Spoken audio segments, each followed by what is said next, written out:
ఇలాగ ప్రార్థించేది. ఉపద్రవములో నుండి యెహోవాకు మనవి చేయగా ఆయన నాకు ప్రత్యుత్తరం ఇచ్చాడు. పాతాళ గర్భములో నుండి నేను కేకలు వేయగా నీవు నా ప్రార్థన అంగీకరించున్నావు. నీవు నన్ను అగాధమైన సముద్ర గర్భంలో పడవేసి ఉన్నావు. ప్రవాహములు నన్ను చుట్టుకొని ఉన్నవి, నీ తరంగములు నీ కరులను నన్ను కప్పి ఉన్నవి. నీ సమాధిలో నుండి నేను వెలివేయబడినను. నీ పరిశుద్ధ ఆలయము తట్టు మరలా చూచగలనుకుంటుని. హల్లెలూయా. ప్రాణాంతం వచ్చినంతగా జనములు నన్ను చుట్టుకొని ఉన్నవి. సముద్ర గాథలు నన్ను ఆవరించినది. సముద్రపు నాచు నా తనకు చుట్టుకొని ఉన్నది. నేను మరెన్నటికీ ఎక్కి రాకుండా భూమి గడియలలో వేయబడింది. పర్వతముల పునాదులోనికి నేను దిగి ఉన్నాను. నా దేవా యెహోవా, నీవు నా ప్రాణము కోపములో నుండి పైకి రప్పించి ఉన్నావు. హల్లెలూయా. కోపములో నుండి నా ప్రాణము నాలో వచ్చిండగా నేను యెహోవాను జ్ఞాపకం చేసుకుంటుని. నీ పరిశుద్ధ ఆలయంలోకి నా యొద్దకు నా మనవి వచ్చెను. అసత్యమైన గర్భ దేవతలైన లక్ష్యవచ్చు వారు తమ కృపాధారములను విసర్జింతురు. కృతజ్ఞతాస్తుతులు చెల్లించిన నీకు బలులర్పించు. నేను మొక్కుబడులు చెల్లింపక మానను. యెహోవా యొద్దకే రక్షణ దొరుకునని ప్రార్థించిన అంతలో యెహోవా మత్స్యములకు ఆజ్ఞ ఇయ్యగా ఇది యోనాను నేల మీద కక్కి వేసిన. ఈ ప్రార్థన అంతా ఎక్కడ చేస్తున్నాడండి? ఈ ప్రార్థన అంతా ఎక్కడ చేస్తా ఉన్నాడు? మత్స్యము కడుపులో ప్రార్థిస్తాను. నాచేమో తనకు చుట్టేసింది కంపు. అగాధంలో పాతాళ గర్భంలో అంటే మరణించినట్టే కదా. ఇప్పుడు యోనా గారు ఏమైపోయారండి? ఆల్మోస్ట్ మరణం, చనిపోయినంతే, మూర్ఛిల్లిపోయాడు ప్రాణం. పాతాళ గర్భములో నుంచి ఈయన కేకలు వేసాడంట ప్రభువును. గర్భములో నుంచి కేకలు వేసి ప్రార్థన చెయ్యగా ఆయన ప్రాణము పాతాళంలో కోపములోనికి కూలిపోయిన యోనాను పైకి రావనిస్తుందండి ప్రభువు మాట. హల్లెలూయా. చనిపోయిన యోన 3 దినాలు ప్రాణాంతం అంటే చివరికంట కదా కొర ప్రాణంతో ఉన్నాడు. కొర ప్రాణంతో 3వ దినం ఎంత ప్రార్థన చేసి ప్రభు నీ దగ్గరే రక్షణ దొరుకుతుంది, నీకు ఎక్కడ దొరకదు ప్రభు. ఎప్పుడైతే ప్రార్థన చేశాడో వెంటనే ప్రభు యొద్దనే రక్షణ ఏందని చెప్పి ఆ మత్స్యానికి ప్రభు ఆజ్ఞాపించగా గట్టి వేరు వచ్చి కక్కేసిందని వెంటనే బలమైన పరిశుద్ధ గాలి ఈ మత్స్యము కడుపును తాకింది కాబట్టి ప్రభు వాక్కు ద్వారా కక్కి వేసింది. చెప్పని మాట ఒక మాట విన్నారా? యెహోవా వలననే రక్షణ దొరుకుతుంది. చూడండి, ఇంక ఏ నామముల రక్షణ చూడండి. యెహోవా యొద్దనే రక్షణ దొరికిందని ప్రార్థించాను.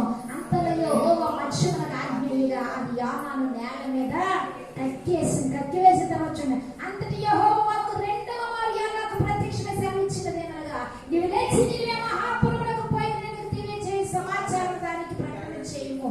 కాబట్టి యోనా లేచి యెహోవా సెలవిచ్చిన ప్రకారం ఆజ్ఞ ప్రకారము నీవే పట్టణము పోయి నీవే పట్టణము దేవుని దృష్టికి గొప్పదైన 3 దినముల ప్రయాణం అంత పరిమాణముల పట్టణం. 3 దినాలు ప్రయాణం చేశాడు. నడిచి 3 దినాల ప్రయాణం అంత దూరం అంటే మహాపట్టణం. అది ప్రయాణం చేసి అక్కడ వస్తున్న దాని అంతటి గురించి చెప్పి ఆ పట్టణంలో ఒక దిన ప్రయాణం అంత దూరం సంచరించు ఒక 40 దినములు నినివే పట్టణము నాశనమగునని ప్రకటన చేయగా నినివే పట్టణపు వారు దేవుని యందు విశ్వాసం ఉంచి ఉపవాసములను చాటించి గనులేమి అల్పులేమి అందరూ గోనె పట్ట కట్టుకొని ఆ సంగతి నినివే రాజుని వినబడినప్పుడు అతడు తన సింహాసనము మీద నుండి దిగి తన రాజవస్త్రములు తీసివేసి గోనె పట్ట కట్టుకొని బూడిదలో కూర్చుండెను. మరియు రాజైన తాను ఆయన మంత్రులు ఆజ్ఞయ్యగా ఒకవేళ దేవుడు మనసు త్రిప్పుకొని పశ్చాత్తాపుడై మనము బలము లయము కాకుండా తన కోపాన్ని చల్లార్చుకొనును గనుక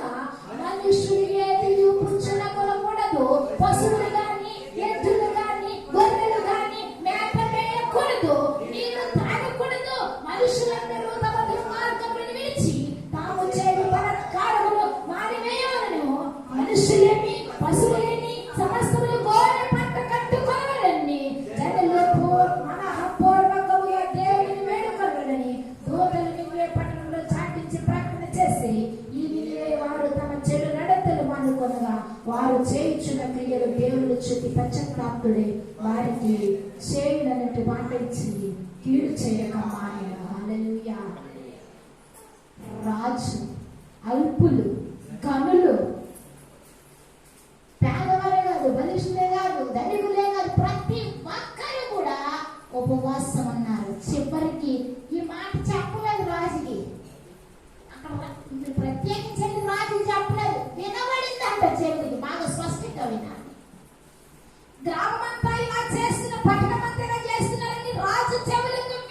విన్నప్పుడు అయ్యా నాకు చెప్పలేదు కదా, నేను ఎందుకు ఉపవాసం ఉండాలని అనుకున్నాడా? వెంటనే వినబడిన మాటను పట్టుకొని తన సింహాసనం మీద నుండి దిగి గోనె పట్ట కట్టుకొని బూడిదలో కూర్చున్నట్టు. ఏంటో బొర్ర వేసుకోవచ్చు కదా అక్కడ, అంత ఆస్తి బొర్రే కదా. ఓ కుర్చీ కట్టుకొచ్చా బూడిదలు వేసుకొని, ఏదో సాదా సీదా బట్టలు కట్టుకోవచ్చు కదా, రాజు కదా. అయ్యో నేను ఎప్పుడు రాజు వస్త్రాలతో ఉంటానని బూడిదలో కూర్చుంటే ప్రజలకు లోకం అయిపోతుందేమో అనుకోలేదు ఆయన.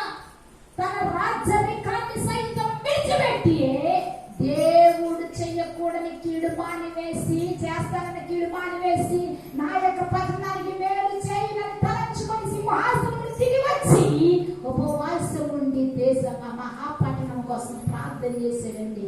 అంతేకాదు పశువులకు ఆజ్ఞాపించేశాడు, మేత వేయకూడదు, వారి ఇళ్లలో ఎవరు కూడా ఆహారం తీసుకోవడానికి లేదు, ప్రతి దానికి కూడా నియమ నిబంధనల ప్రకారం ఆజ్ఞ వేశాడట. ఆజ్ఞ ప్రకారముగా పశువులకు కూడా మోగ జీవాలకు కూడా ఏం కట్టారటండి? గోనె పట్ట కట్టారట. హల్లెలూయా. గోనె పట్ట. అసలు పశువులు ఏమైనా కోసం ఉంటాయా? గడ్డి చూస్తే ఆగుతాయి, తురుములో వదిలేస్తారు పాపం. పందికి బొరద కనబడితే ఎంత స్పీడ్కి వెళ్ళిపోయిందో, పశువులు కూడా మేత మేయకుండా ఒక రోజు ఎత్తే, ఒక పూటను చేస్తే రెండో పూటలు అసలు మన చెరువు దొరుకుతుంది, గుదిపంట వేసేస్తాం మేడం.